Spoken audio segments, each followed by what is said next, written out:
Chapter 1: Alice's New Apartment.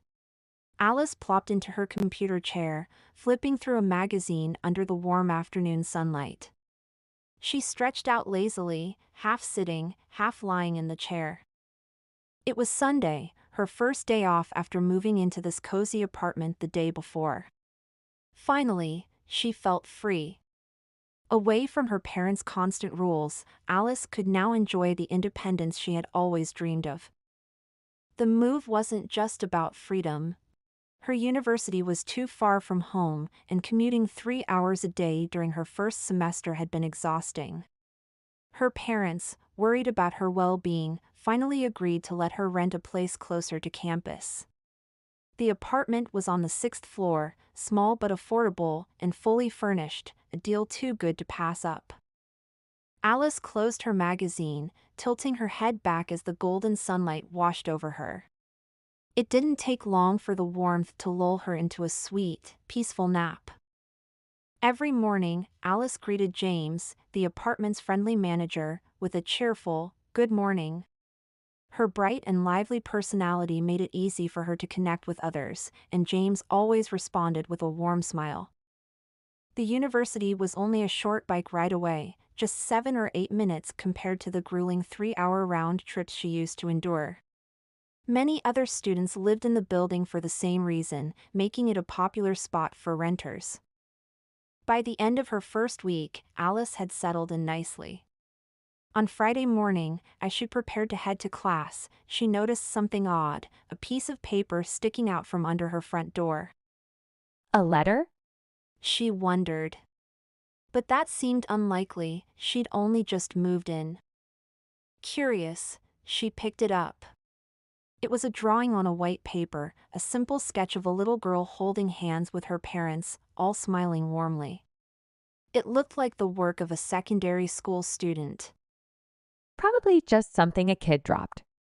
Alice thought. She left the drawing where it was and rushed off to class.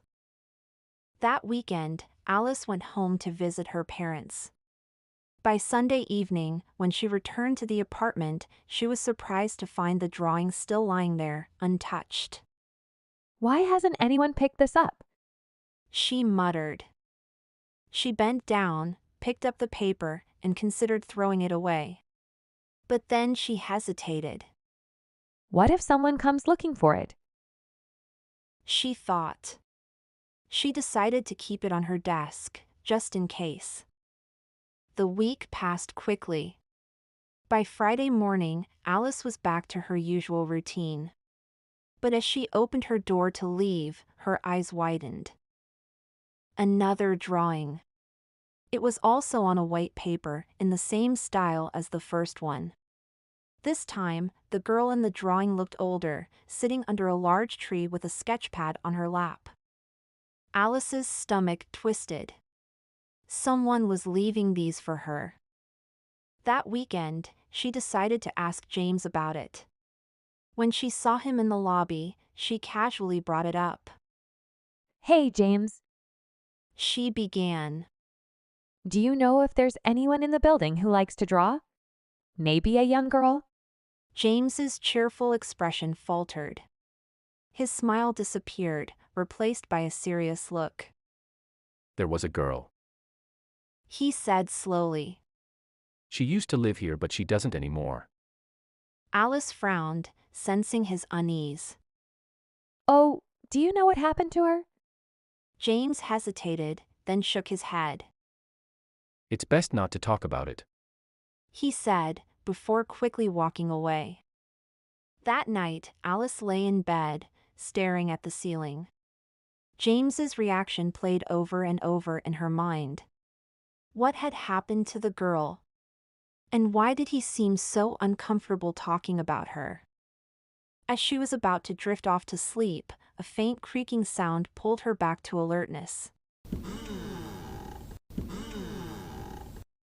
The sound came from the living room. It was soft, just like the creak of a rope tightening around something, but it only lasted for a moment and then stopped. Probably just a mouse. The building was old. Mice weren't exactly a surprise. She rolled over and closed her eyes, then fell asleep quickly.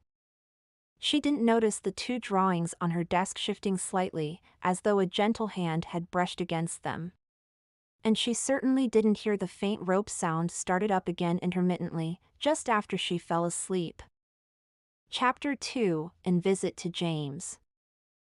Over the past few days, Alice hadn't given the mysterious drawings much thought. She carried on with her usual routine, attending classes and even inviting some friends over to her apartment on 2 separate evenings. A group of girls gathered, laughing and snacking, completely distracting her from the strange pictures that had appeared. For a while, the mystery was out of sight and out of mind. On Friday morning, Alice woke up in a great mood.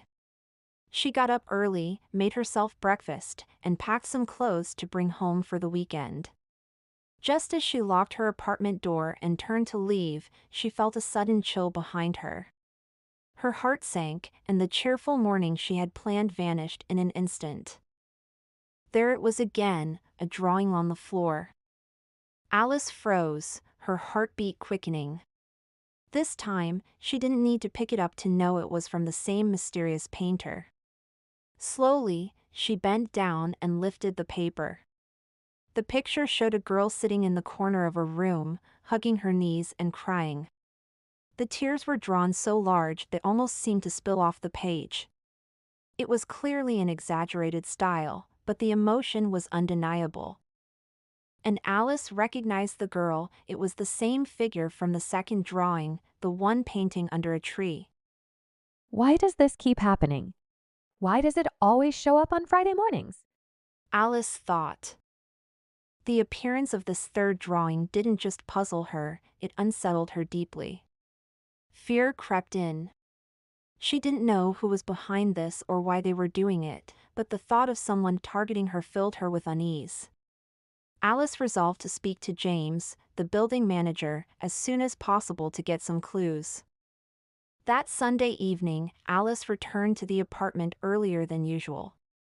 She was determined to confront James and get to the bottom of the mystery. Good evening, James. I have a question for you. She said after knocking on his door. James, who was in the middle of preparing dinner, set his things aside and greeted her with a warm smile. Of course. What's on your mind, young lady? Alice hesitated but forced herself to speak. I wanted to ask about the girl who used to live upstairs. The one who liked to draw. Why did she move out? Where did she go? James's expression changed instantly. The smile faded, and a serious look took over his face. He didn't speak for a long moment, leaving Alice feeling more nervous by the second. She passed away. He finally said. Alice felt her stomach tighten, but oddly, she wasn't entirely surprised. Deep down, she had already suspected something tragic. She had come to James more for confirmation than discovery. Still, the confirmation sent a shiver through her. How did she die? Alice asked cautiously. James sighed, glancing at her with a mix of concern and reluctance. She took her own life. Right here in her apartment. Poor girl. They say she was struggling with something at school and just couldn't bear it anymore. Alice's face went pale. Her mind raced as she connected the dots. Which apartment did she live in? 602. James replied. The answer hit her like a brick. Her legs felt weak, and her voice trembled as she repeated in her mind, "That's the apartment next to hers." James noticed her reaction and asked if she was all right, but Alice managed only a weak nod before walking away. She climbed the stairs slowly, her thoughts swirling. When she reached the 6th floor, Alice paused in front of the door to 602. It was closed and quiet, but the sight of it sent chills down her spine. She couldn't explain why, but the door seemed to radiate an ominous presence. She hurried into her own apartment, slammed the door shut, and leaned against it, catching her breath. Why does it scare me so much just to see that door? She whispered to herself. Her eyes drifted to the 3 drawings still sitting neatly on her desk. Looking at them now filled her with anger and disgust. She couldn't bear their presence anymore. Without thinking, she marched over, grabbed the drawings, crumpled them into a ball, and threw them out the window. She shut the window firmly and stood there, breathing heavily. Finally, they're gone. I never want to see those things again. For the first time in days, Alice felt a bit of relief. She took a hot shower, changed into clean clothes, and drank a glass of milk before heading to bed. She hoped the new week would bring normalcy and peace. But as she lay in bed, trying to sleep, her thoughts drifted back to the girl in the drawings. Who had left them at her door? And why? The questions wouldn't leave her mind, and as much as she tried, sleep wouldn't come. Why would she take her own life? Alice couldn't stop thinking about this question. Suddenly, a faint sound interrupted her thoughts. It came either from the living room or the balcony. Just like the previous nights, the same faint noise echoed again. It was the sound of something being strained, like a rope tightening. After a few faint creaks, the noise stopped abruptly. Alice opened her eyes wide. Every little noise now sent chills down her spine. What's that sound? Is the balcony door not shut properly? About 10 minutes later, the same noise came back. This time, it lingered a bit longer. Alice was growing restless. She felt annoyed and scared at the same time. She muttered to herself. It's probably just the wind moving the balcony door. The landlord really should have fixed that sooner. But deep down, she wasn't entirely convinced it was the balcony door. Her words weren't so much complaints as they were an attempt to calm herself. She wanted to believe it was something normal, something logical. Then, just as she was trying to reassure herself, she heard it. Footsteps. Slow, faint footsteps. They echoed softly outside her apartment door, moving at a deliberate pace. The sound continued for a few steps before stopping altogether. Alice froze. Her body tensed as fear took over. Her heart pounded in her chest, and a cold chill ran down her spine. Her mouth was half open, but no words came out. She knew. She knew she was the only one living on the 6th floor. So why were there footsteps outside her door? And why could she hear them but not sense anyone's presence? The more she thought about it, the more terrified she became. Her hands clutched the blanket tightly, and sweat pooled in her palms. For the first time, Alice longed to be back home with her parents. She wished she could leave this place immediately and feel their warmth again. For several long minutes, she sat frozen on her bed, too scared to move.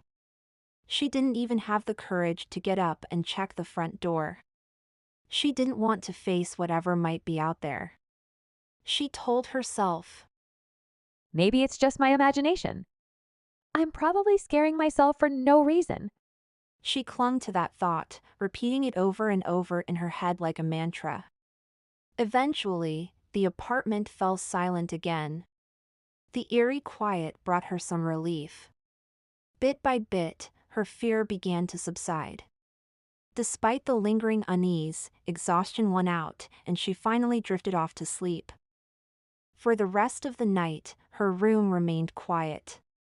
Alice lay still in her bed, oblivious to the mysteries that lingered just beyond her door.